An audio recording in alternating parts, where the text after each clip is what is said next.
New this morning, the people of Baltimore are fighting back after President Trump tweeted that no human being would want to live there. CNN's Alexander Field is live this morning in Baltimore with the reaction. Alexander, what are you hearing? John, you can only call it hurt, outrage, disgust. The people of Baltimore certainly did nothing to trigger an attack from the president, be it politically motivated or motivated in any other way. And yet they found themselves on the receiving end of a Twitter tirade over the weekend that took aim at their longtime Congressman, Representative Elijah Cummings, chairman of the House Oversight Committee, also took aim at the city of Baltimore and the 7th District itself. Locals here are quick to point out that this district is home to the Inner Harbor, home to the Social Security Administration, Johns Hopkins Hospital, a place where the median income is above the national average, also a majority black district, also a place that President Trump this weekend called a rat and rodent-infested mess.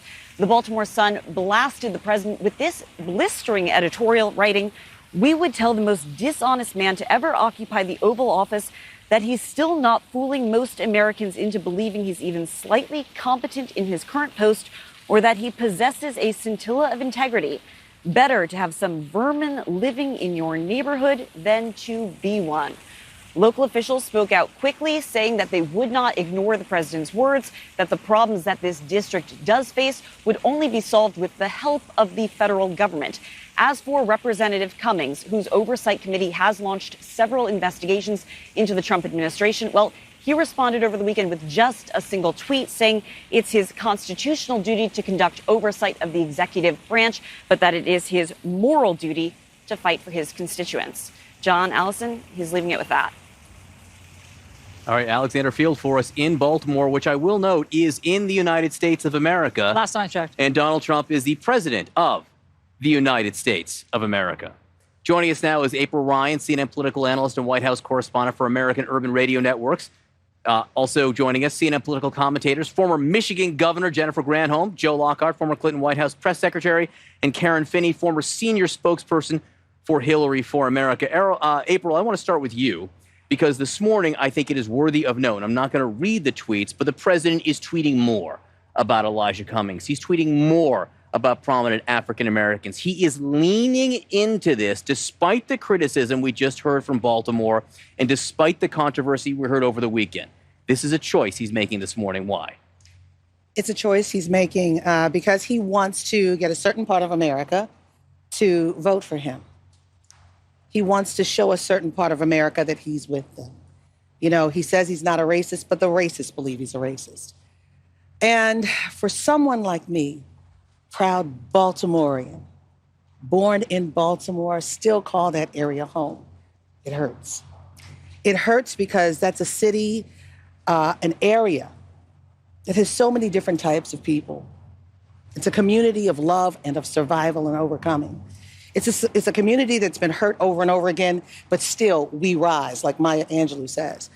For this president to demean, to diminish, to discredit a community predominantly black, to say that, act as if it doesn't even belong to the United States, almost as if it was like Puerto Rico when he was throwing the towels as if, oh, I'm doing you a favor. He is the president of all America. He should not be doing this. He should be creating an urban renewal plan. He has the authority to do that. You know, there was, Governor, you remember, you know, when Detroit was in such disarray, the White House, the Obama White House, put it in such a, they put it in a special category to look over, to nurture it, to help it. Why can't this president think beyond the box and do that? This is an American city, just 36 miles from the White House. Why can't this president do that? He could create a state of emergency for a city like Baltimore, for a city like Flint, Michigan. Mm-hmm. He could be doing that right now. Instead, he's scoffing and laughing at it, all to appease his white base. It's not about his black base. He's trying to get 8% more. Well, he had 8% in the last election, praying that he'll get more. I doubt it now. But this is about a certain type of America. I would even say Mitch McConnell's America, Appalachia America, who did not realize ACA was Obamacare.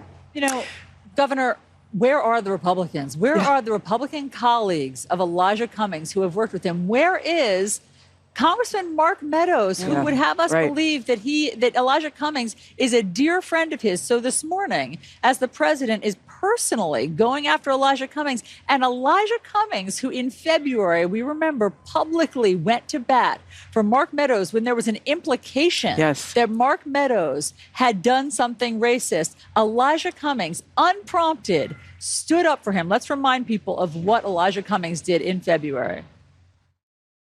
Mr. Meadows, you know, and of all the people on this committee, I've said it and got in trouble for it, that you're one of my best friends. I know that shocks a lot of people. And likewise, Mr. Chairman. You are. And I could see and feel your pain. I feel it. And so, and I don't think Ms. Tlaib intended to cause you that. Mark Meadows has had some time this weekend to come out and say something similar about Elijah Cummings. And nothing. And here's what I think every single Republican who is elected, and anybody out in America, has to think about. This president is attempting to divide urban and rural. This is terrible for America. Joe and I were just talking about this, Joe Biden saying that this is about the soul of America, this election will be. Are we a united states of America, or is he just going to divide city and state? We're here in Detroit. I'm waiting for Detroit to be the next city on the block, on his chopping block, because it's majority African American. He's already gone after Chicago. We know that. Atlanta. I mean, how often are Republicans going to stand by and say, yeah, this is good for America to divide people like this? I have never seen a nation so divided. And I don't think electorally this is a good strategy for him, but it's certainly not a great strategy for the rest of the Republicans who are sitting on their hands because they're too afraid to come out and oppose the president. It's a choice. He clearly thinks it's a good strategy for him. Yeah, but is it? I mean, is it a 30-year-old strategy that will work today? I mean, this notion of giving permission for all of this divisiveness to come out is also giving permission for people to act on that divisiveness, which is why we've seen a significant increase in hate crimes since the president has been, like a doubling since the president has been in office. He's giving permission for people to be divided. And that is terrible for this nation. A Democratic strategist, Joe, yesterday suggested to me that one of the reasons the president is doing this, look, there can be a number of reasons. One can be that he's worried about the Mueller testimony. The second thing could be that he likes to tweet racist things. Yeah. Another one could be that there's a Democratic debate happening this week right behind us, and the president can't stand people talking about anyone else. Right. So he wants to make himself the focus of it and wind people up as they head into this moment. So if you're one of the Democrats who will be standing on this stage behind us in the next few days, they're faced with this every day during the campaign. What do you do? How do you deal with this? Yeah, I think you can't deal with every tweet, that comes out, but you do, as the governor was just saying, have to frame it in a way that I think Biden has, that this is a battle for America. This is not a new strategy, but it's a different strategy. Lee Atwater famously said that they learned in 1968 that there is an appeal to white working class people on race, their resentment towards African Americans, towards Latinos, but they learned in the 68 and the 70s that they can't run around using the N-word anymore. So they learned code words, dog whistles. What Donald Trump is doing is reverting back to the 1960s and saying, I'm going to be overt about this. I'm going to say, because he's betting that when push comes to shove, there is enough active racism in this country that will be enough to get him elected. And he's not worried about the soul, he's worried about getting reelected. That's right. So I think the strategist you talked to is right. There's the narcissism here at play. He did want to get off Mueller because that was beginning to play badly. But this is not just a 1 or 2 day thing. We are going to see this now through Election Day. And it is, as Governor said, it is dangerous because someone's going to get hurt. And it's going to. I mean, there's a mass shooting this morning. There's another mass shooting this morning at the Garlic Festival in an agricultural area in California. The little boy who was 6 years old has a Hispanic last name. That's all we know. Yep. I think there are a couple of things, though, here. Remember, this was the strategy in 2016. It was about race baiting. It was about taking advantage of people's fear of change, right? So when people were saying things like, I'm afraid my kids won't have a better life than mine, what they were saying is, and what Donald Trump said, it's those people's fault. And he pointed at black people, and he pointed at Latinos, and they criticized women for our roles outside of the home now, right? He took advantage of those cultural anxieties. They were very bold and blunt in talking about it after the election, and then tried to make the argument that he was going to become the president of everybody. And we know that's actually not happened. That's not what he's interested in doing. I do think, though, having gone up against Donald Trump in 2016, these Democrats have to be very careful how much time you let yourself get dragged into fighting on his turf versus fighting on our turf, in terms of, yes, he is a stain on this country. God willing, it will be, a distant memory in some period of time, but we have to beat him. And part of the way we beat him, you have to address these kinds of comments, no question. At the same time, you then have to also try to think about, how are you uniting the country? I think we need to be having that conversation. And I will say, as a mixed race person whose parents are from the South, who thought, we had moved past some of this, I surely believe we need to get back to some of that. And then third, what is your positive vision for the future? So I really think Democrats have to be careful how much time you spend playing on his turf, because that was the big mistake, remember, that Republicans made in the primary in 2016. Governor, I just want to leave on this point, too, as someone who has won election in this state several times, both as governor and attorney general. Do you also have to be careful about telling Republican supporters or any supporters of President Trump that they're racist? Well, they may not be. They have to recognize that he is, though. And certainly racism and racist is a word that nobody wants applied to them. And people justify saying, I support the president. I don't agree with his tweets, but his economy is good. I think that we need to let people know that the longer he's in office, the more divided this country becomes. And yes, there are pockets of racists everywhere, right, including in Michigan. But I think, honestly, Michigan is better than that. It showed that in 2018. And if people are awake and understand that we have moved beyond this as a nation, they will come together and reject this, and this will be but a blip or a stain in our history that will be long forgotten after November of 2020. Guys, thank you very much for all of the analysis. So be sure to tune in to the CNN Democratic presidential debates. 2 big nights, 10 candidates each night, tomorrow and Wednesday night at 8 p.m. Eastern, live from Detroit, only on CNN.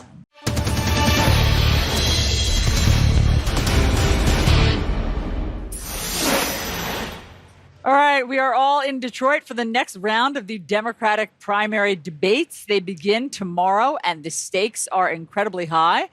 But this morning, President Trump's attacks on the city of Baltimore and its black congressman, Elijah Cummings, have many Democrats and others saying that they are racist. The president again used the word infested to describe a majority African-American city. So joining us now to talk about all of this, as well as the responses, Bakari Sellers, CNN commentator. He has endorsed Senator Kamala Harris for president. We also have Kirsten Powers, CNN political analyst and a columnist for USA Today, Andrew Gillum, CNN political commentator, and the 2018 Democratic candidate for the Florida governor's race, and Maria Cardona, CNN political commentator and Democratic strategist. Great to have all of you here with us in Detroit.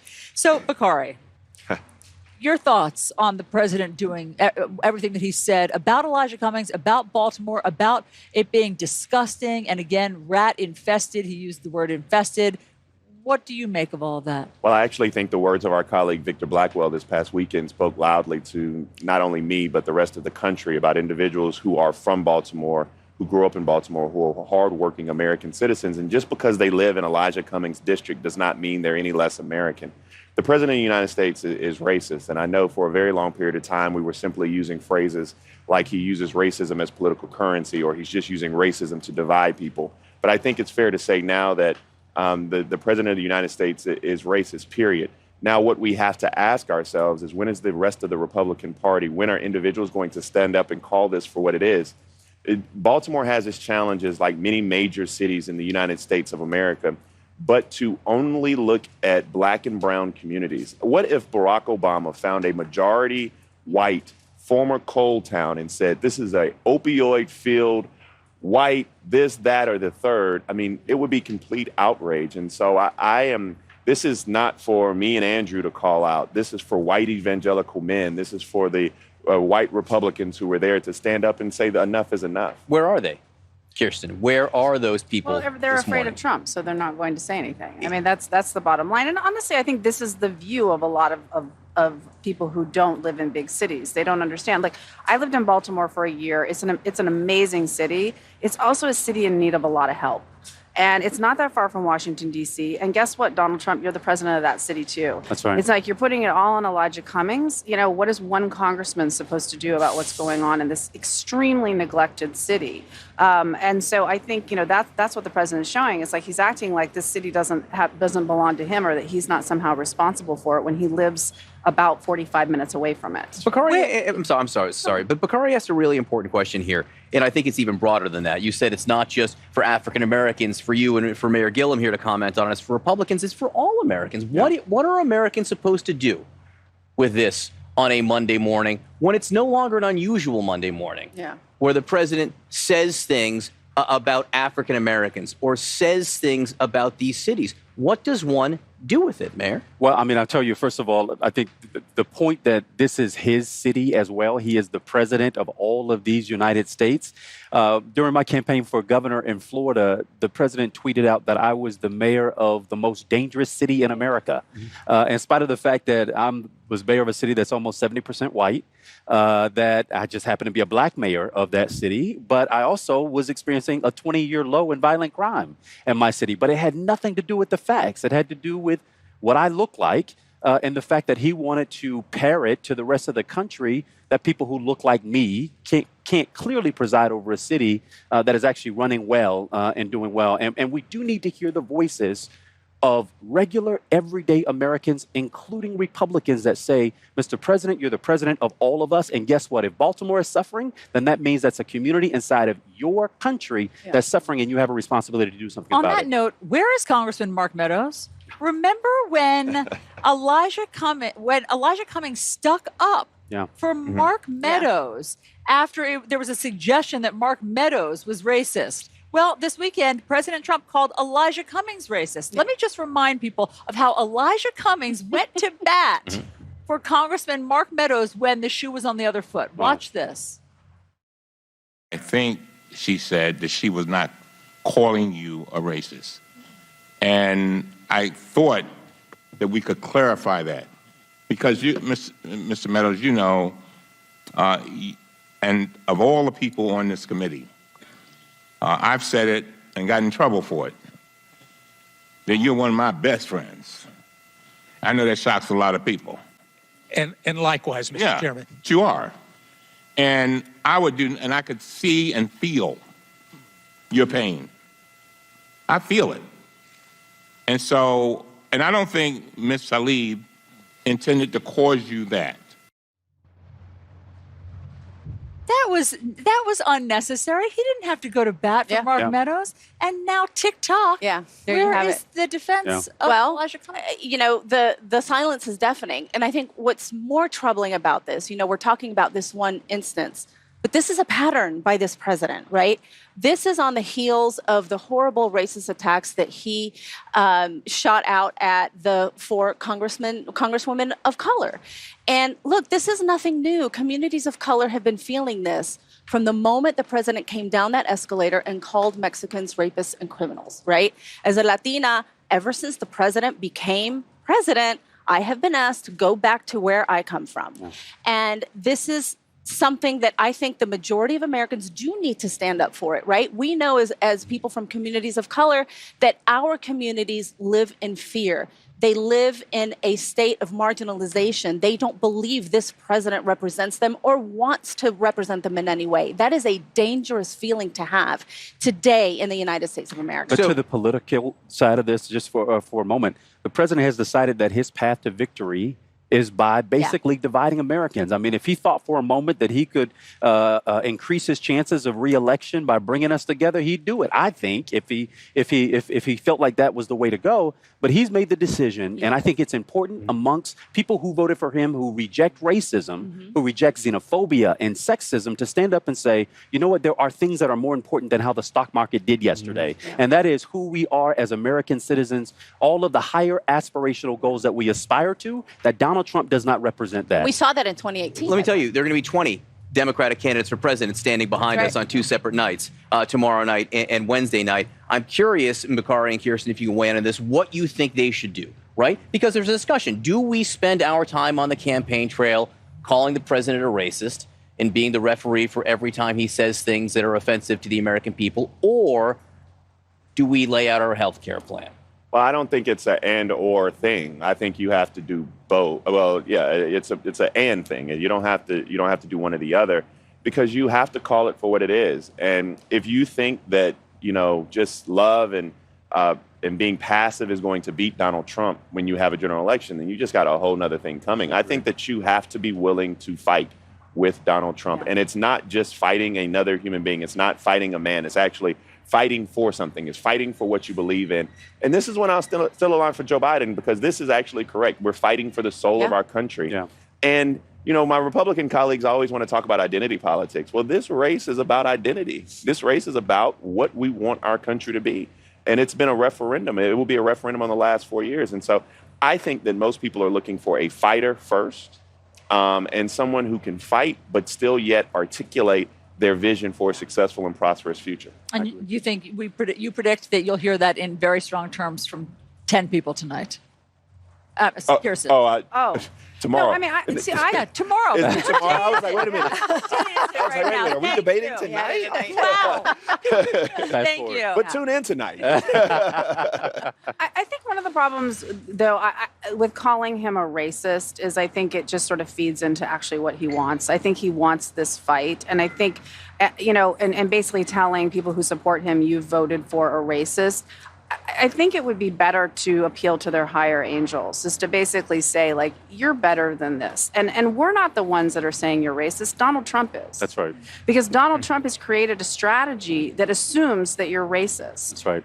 And we don't think that America's racist. We think that you're actually better than this. All right, friends, stick around. We got days to talk about this. Thank you very much for being here. Be sure to tune into the CNN Democratic presidential debates. 2 big nights, 10 candidates each night, despite what Camerata says, tomorrow. All right. Tomorrow and Wednesday night at 8 p.m. Eastern, live from Detroit, only on CNN. All right. President Trump's director of national intelligence is leaving the post. The president's pick for this important position is now raising eyebrows for many reasons. We discuss next. The 2020 race is revving up. Live from Detroit. 20 candidates, 2 big nights. The CNN Democratic presidential debates, starting tomorrow at 8 on CNN. This morning, President Trump is continuing to unleash his attacks on African-American Congressman Elijah Cummings and the city of Baltimore. And now President Obama is weighing in, sort of. 150 former members of President Obama's administration have written an op-ed slamming President Trump's divisive nature and words. Joining us now to discuss this and more, we have Valerie Jarrett, former Obama senior advisor. She is also the author of the book Finding My Voice, My Journey to the West Wing and the Path Forward. She's also one of the authors of this new Washington Post op-ed. Good morning, Valerie. Good morning, Allison. Let me just read a portion of this op-ed that 150 members of the Obama administration have written in the Washington Post. Here's just a portion. We stand with Congresswoman Ilhan Omar, Alexandria Ocasio-Cortez, Ayanna Pressley, and Rashida Tlaib, as well as those currently under attack by President Trump, along with his supporters and his enablers who feel deputized to decide who belongs here and who does not. There is truly nothing more un-American than calling on fellow citizens to leave our country by citing their immigration roots or ancestry or their unwillingness to sit in quiet obedience while democracy is being undermined. Why did you all feel compelled now to write this?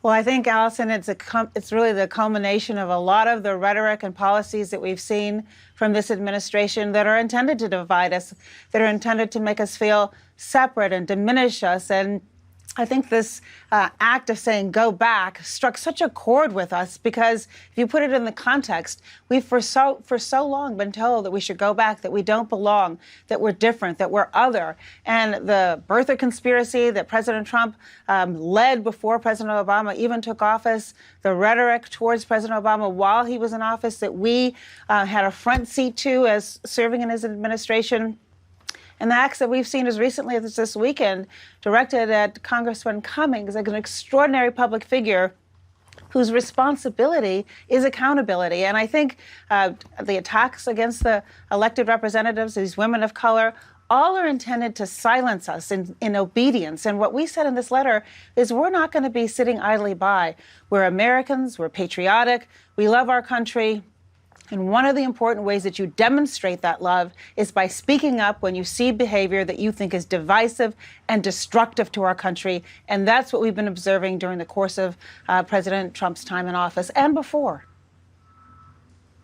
How do you think of the language that President Trump is using this morning and this weekend about Elijah Cummings and about Baltimore being infested? Well, I think it's racist. I think that there are a lot of people who have been critical of what we've seen at the border, the separation of the families, living in squalor, treating them terribly. And for the congressman and others who've spoken up against that, he's the only one that this kind of anger was directed to diminish the people in his community. First of all, the community he represents is one of the most affluent in the country. It is African American. So you have to say, why is President Trump saying it's rat infested and people living in squalor? And why is he criticizing the people, the good people of Baltimore who love our country? It's his responsibility as president to take care and represent all of the people. And in a sense, he's smacking them to try to do a bank shot to criticize the congressman, when all the congressman is doing is representing his responsibilities and his constituents. And so what happens is, and it's this pattern, anyone who speaks up against the president is fair game for this personal criticism and anger. And that's not what makes our country strong, Allison. What makes our country strong is when ordinary citizens and elected representatives do what they think is best for our country and bring us together. And so I think, again, back to our letter, we wanted to signal we will not remain silent. We care about our country. We love our country. We are patriotic. And part of how you demonstrate that patriotism is to speak out against hate, to speak out against racism, xenophobia, and all of the kind of the nasty rhetoric and policies that we've seen from this administration. And on that note, Valerie, speaking out against racism and against hate, why isn't President Obama speaking out more?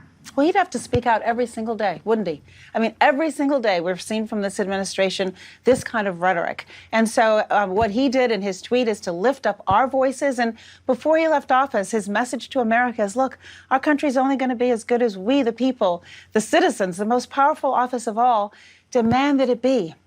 And so his effort is to really lift up the voices of others who care about making our country better, who care about speaking up and speaking against and speaking for. And I think the good news is, as I've traveled around the country over the last couple of years, Allison, I've seen so many people, as I say, ordinary people, doing extraordinary things. And we have an election coming up, not just for president, but at the state and local level. And I think the activism that has been jet-fueled by some of this nasty rhetoric is going to result in more people participating in our democracy. I do want to just read President Obama's tweet because you mentioned it. So after your op-ed, he wrote, "I've always been proud of what this team accomplished during my administration, but more than what we did, I'm proud of how they're continuing to fight for an America that's better." And Valerie, I hear you. Lifting up your voices is certainly one way to contribute and to be valuable, but also speaking out against racism. I mean, that's what you're doing. That's what the other 149 are doing. And, you know, you were just saying you can't sit silently by. And so do you think that we will hear more from President Obama as this race continues? Oh, I certainly think that we will as we enter into the general election. I'm hopeful that he and many of the other leaders in the Democratic Party will try to grow our tent. I know that there are Republicans who are deeply troubled by the kind of rhetoric and policies of this administration. I think a country that elected Barack Obama president not once but twice is full of people who understand that we are stronger when we come together. And I am certain as we head into that general election, you will certainly be hearing more from him. But I also think it's an important point to make that it's not just enough to hear from President Obama. We need every single American who cares about our country and who is concerned about this direction that we're going to participate and get involved and vote and encourage other people to do so. That's what it means to be a part of a democracy. Valerie Jarrett, thank you very much for being on the show. Congratulations on becoming a grandma. We're very excited about Laura's Thank you so baby. much. Thank you. She said to tell all of you guys Great to hello. see you. Nice to see you, We too. miss her, but we look forward to seeing more baby pictures. Great to see you. John. All right, Democrats in Michigan working to make sure that recent presidential history does not repeat itself. What they're doing to turn this battleground state blue again, that's next.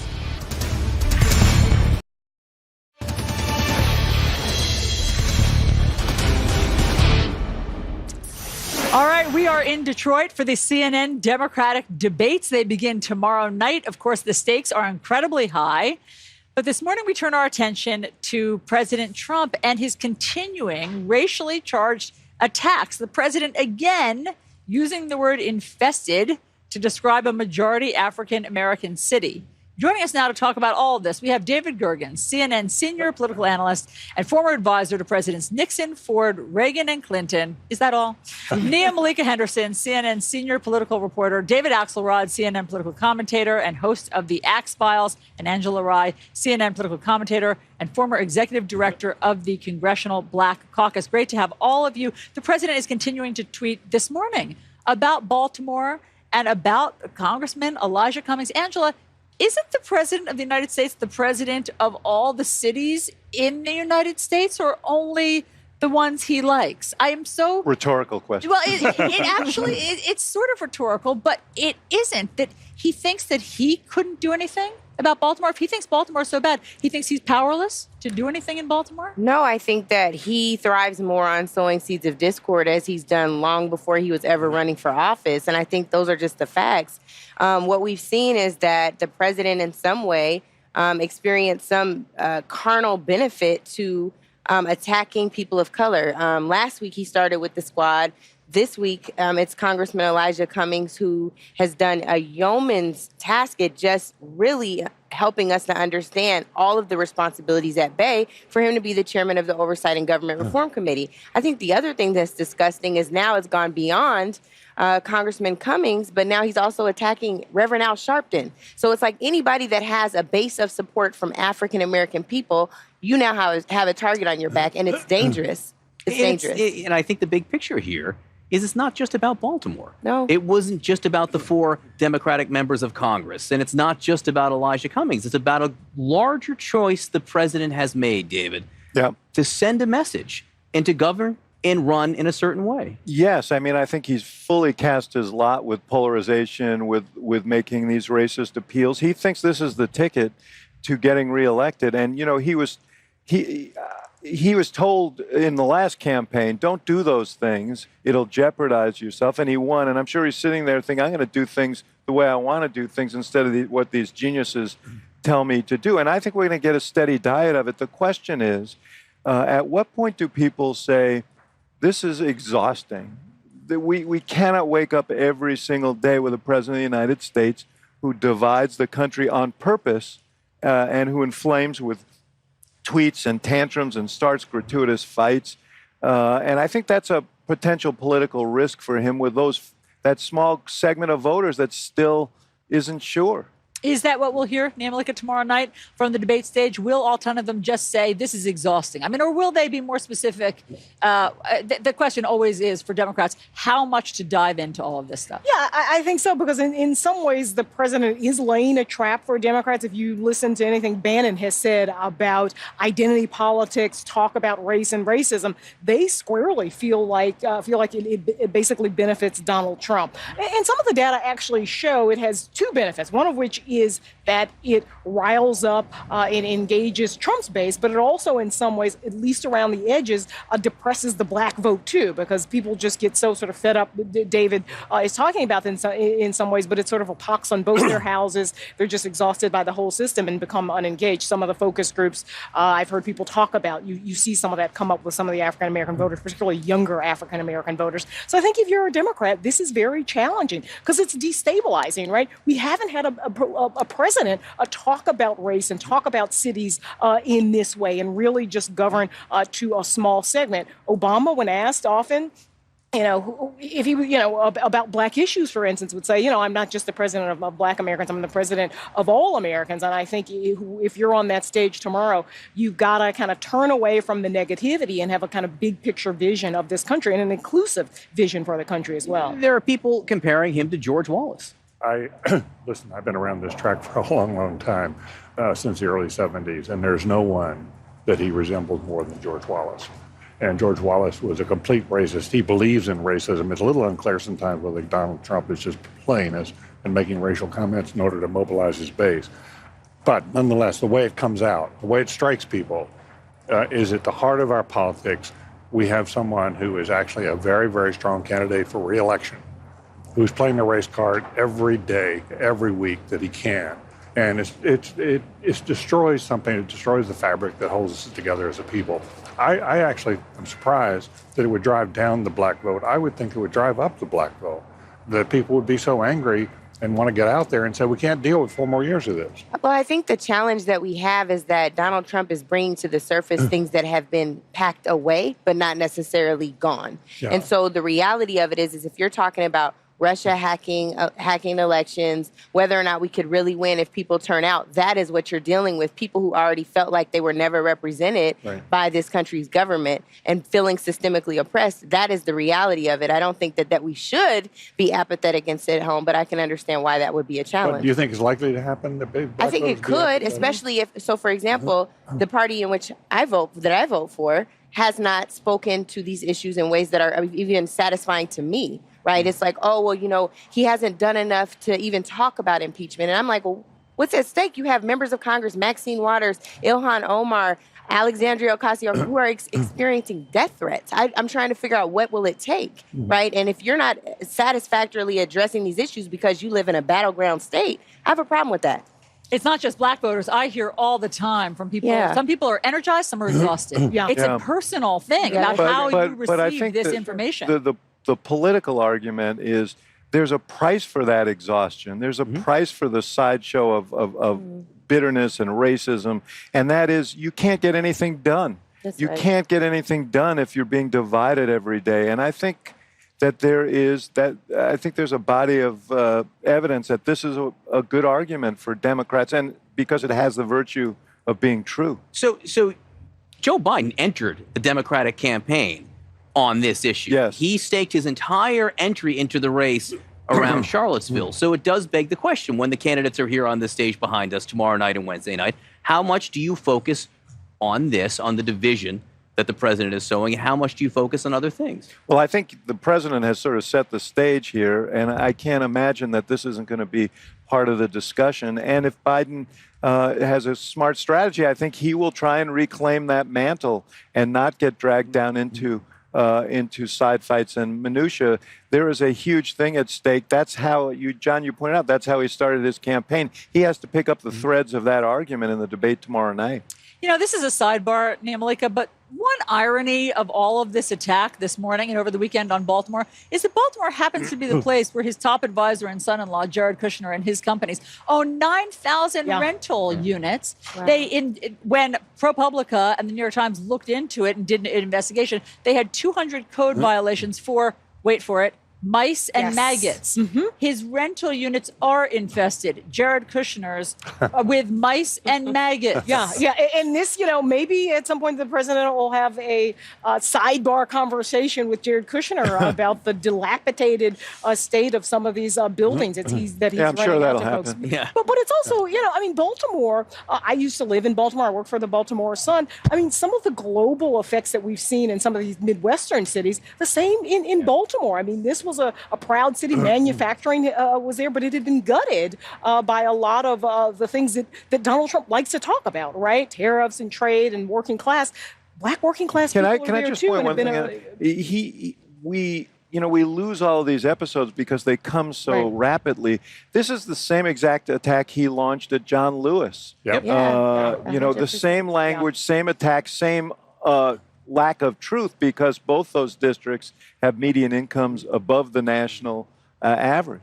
Briefly, one other thing about this, John and Allison, that what we forget here is that cities actually are where a lot of the progress is being made in this country. That's where the innovation is. That's where you have people who are mayors who are well connected with their communities.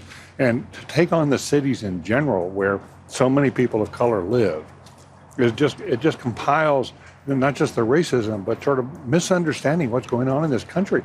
That's the hope of a lot of people right now, is in our cities. Yeah, but the base of Trump's votes is not. And, I agree. And so polarizing between rural and urban is central to his theory. I get it, but it's all America. Yeah. And one of the things that concerns I'm not making I know, a value but one of the judgment. things that does concern me about elections in general, and how we in some ways frame our entire discussions around the Electoral College, is we forget that a person in Baltimore is every bit as American, as someone in Macomb County. Here, it just, somehow when you divide people up like this, it doesn't achieve the progress we all need. Well, we've never really seen a president of the United States make this his project, dividing the country. We've never seen it before. All right. Thank you all very much. Terrific discussion. Be sure to tune in for the CNN Democratic presidential debates. 2 big nights, 10 candidates each night. It's tomorrow and Wednesday night at 8 p.m. Eastern, live from Detroit, only on CNN. All right, the president, again, is continuing his attacks on Baltimore this morning. Welcome back to this special edition of New Day. We are in Detroit this morning ahead of the Democratic presidential debates tomorrow and Wednesday. This morning, the president's attention remains on Baltimore. The president continues to stoke racial divisions with his attack on the majority black city and Congressman Elijah Cummings. Joining me now on the phone is Baltimore's Mayor, Bernard Jack Young. Mr. Mayor, thank you very much for being with us this morning. The president is still at it this morning. What would you like to tell the president of the United States as he continues to go after your city? I would like to tell him stop tweeting.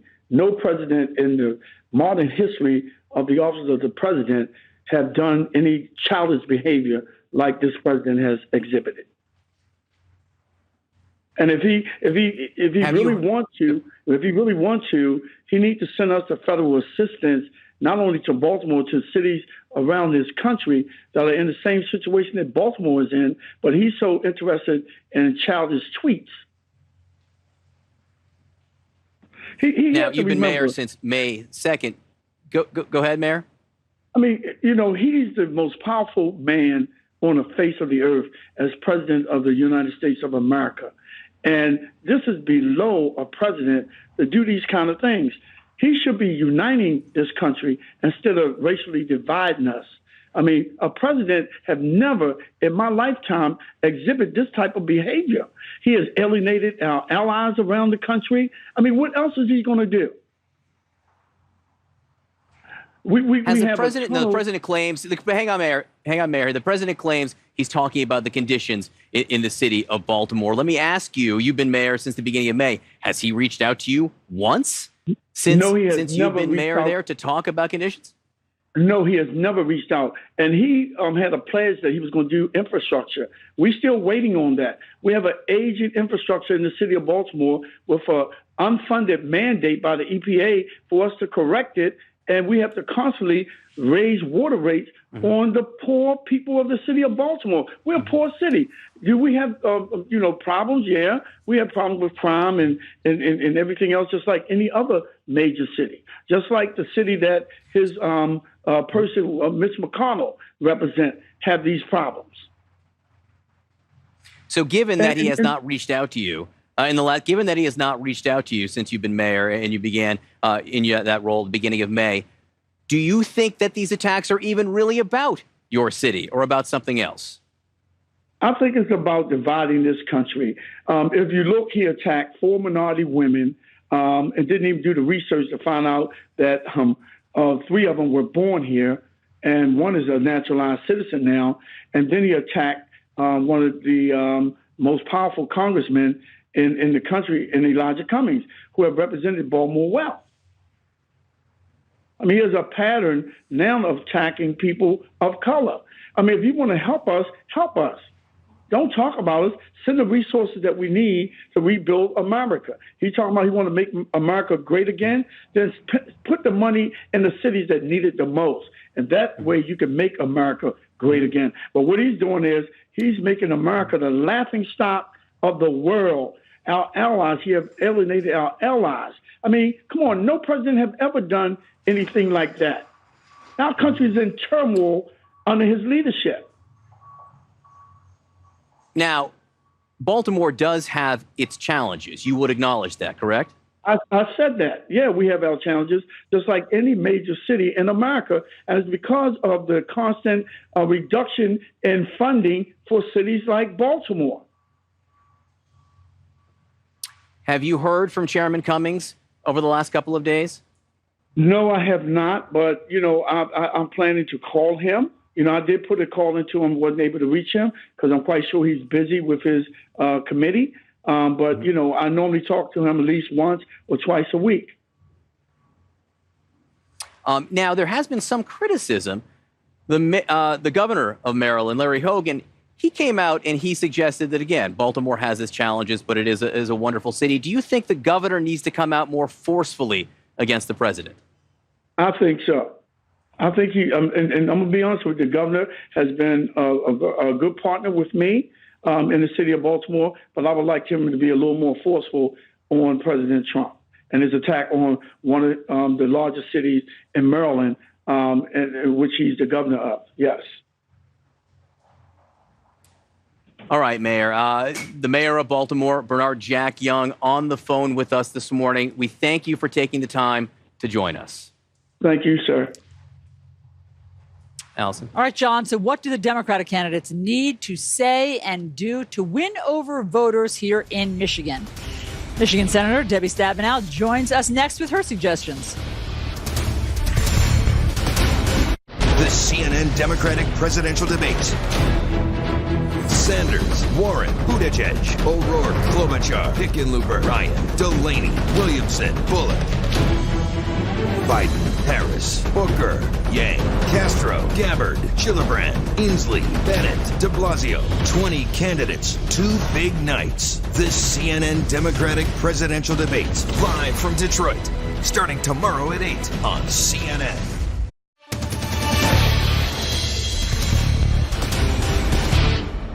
John and I are here in Detroit, Michigan for the big CNN Democratic debates this week. Democrats are desperate to win Michigan voters back after they went for Donald Trump narrowly in 2016. So joining me now is Democratic Senator Debbie Stabenow of Michigan, who has some ideas about how to do that. Senator, great to have you here. Good morning. Welcome to Detroit. Thank you. We're having a great time already. Good. So I know you've been advising some of the 2020 candidates. What are you telling them about how to get Michigan voters back? Well, first of all, in Michigan, we're hard workers and we make things and grow things and we love the Great Lakes. And so I tell folks to focus on that. The great news is every single person on your stage for 2 nights are people that care about healthcare. They want to increase and lower the cost of healthcare. They want to take on the drug companies to lower the cost of prescription drugs. They're ethical. They're smart. They're folks that care about the future of the country and keeping us safe. And it's exciting to see them all here. But do you worry that some of them, in their effort to improve healthcare, will be too progressive for Michigan voters? I think it's going to all work out. I think everybody understands that, you know, we've got a lot of hardworking folks that gave up a wage increase in order to get good health care under a union contract, and that we've got to recognize those folks that want to be able to keep their insurance, as well as the fact that we need to have broad universal coverage. And I think most importantly is the picture of Donald Trump going to court right now to rip apart health care, to take away coverage for everybody with a pre-existing condition. And on the stage will be people, every one of them wants to increase affordable health care take down drug company costs. But some of them are willing to have private insurance go away. There are differences on phase-ins and so on, and I'm happy to debate that. Donald Trump wants to take away everybody's health care, period. Stop. He wants to take away health care by taking away the ability to get coverage for pre-existing conditions. He's already taken away prescription drug coverage as an essential service by putting junk plans onto the marketplace. So I'm happy to have that debate. But I mean, just to be clear, you think that, let's say Bernie Sanders becomes the nominee, you think that the Medicare for all, the free tuition, you think that those types of progressive plans will sit well with the majority of Michigan voters? I think all of that will work its way out. I'll tell you, Bernie was at the Ambassador Bridge taking a group of folks over yesterday to demonstrate the differences in prices between the U.S. and Canada. I've taken that trip with seniors many times, and I can tell you all of our candidates focusing on those issues for people, bringing down costs. Everybody on the Democratic side understands health care is personal, not political. And so I'm happy to have that debate with this president and the Republicans who have voted over 100 times to repeal the Affordable Care Act and take away coverage. I want to talk about what the president's tweeting this morning, and that's just more attacks on Baltimore and on Elijah Cummings. Are you surprised that your Republican colleagues have not come to Elijah Cummings' defense? It's very disappointing. I wish I could say it was surprising. I mean, from my perspective, this president's going to continue to do this. He's going to put out poisonous, racist comments. I think we should just stipulate that's going to happen every day, because he's going to say, look over here at this outrageous thing I said, and don't look at the court case going through the courts. It's going to take away your health care. Don't look at the fact that Russia intervened in our last election, and I'm not going to do anything about it. Don't look at the fact that he's making us less safe by having a very respected Republican head of national intelligence agency stepping down for someone who's very political. So this is going to go on. I think you guys should just stipulate, done, okay, that's the one for today, and then go back and talk about what people in Michigan care about, which is having one job instead of three to take care of your family, be able to afford your health care and your prescription drugs, protect our Great Lakes, which this president has attacked over and over again. Maeve Reston, one of our great reporters, went out and spoke to some Michigan voters. This is an independent. And I just want to read to you, because I think that he captures a sentiment that we hear a lot. So here is a guy named Grant Gaither, independent Michigan voter. He says, I'll take progress over a few blank words. He said a expletive that are said here and there. The guy says stupid things, but as long as things are going good, I could give two blanks. Until he says a literal N-word or something like that, then yeah, I might be pissed, but that is beyond irrelevant to me. And I think that you hear voters say, things are going well for me. The economy has ticked up. The unemployment rate has ticked down. So yeah, he might say some stuff I don't like, but I'm going to go with it. What do you say to that, to voters like that? I appreciate the fact for some folks in Michigan, things are going very well. They got a big tax cut. For majority of people, not so much. They're still working 2 or 3 jobs. When I talked to a construction worker who had his tax deduction for buying his tools or going from job to job taken away, and yet the Republicans won't take away the tax deduction for moving jobs overseas. You know, we've got an awful lot of folks in Michigan going, you know, it may be going well for the folks on Wall Street. It's not going well for me. And by the way, my costs of health care and prescription drugs is one of the things I'm really concerned about, along with the cost of college for my kids. Senator Debbie Stabenow, thanks so much for rolling out the red carpet for us here in Detroit. It's great to be here with you. We are so happy you're here. Thanks so much. Thanks. John. And in fact, it is great to be here in the 313, as they say. Did I get that right? Right. See? Wow. There You we need go. a T-shirt. I'll take it. All right. So nearly half of all House Democrats, are now in favor of starting impeachment proceedings against President Trump. What is the tipping point for Democratic leadership? But first, a former New York City police officer's opioid addiction almost killed him. But now he's taking control of his life and he's helping others to do the same. His story is today's Turning Points.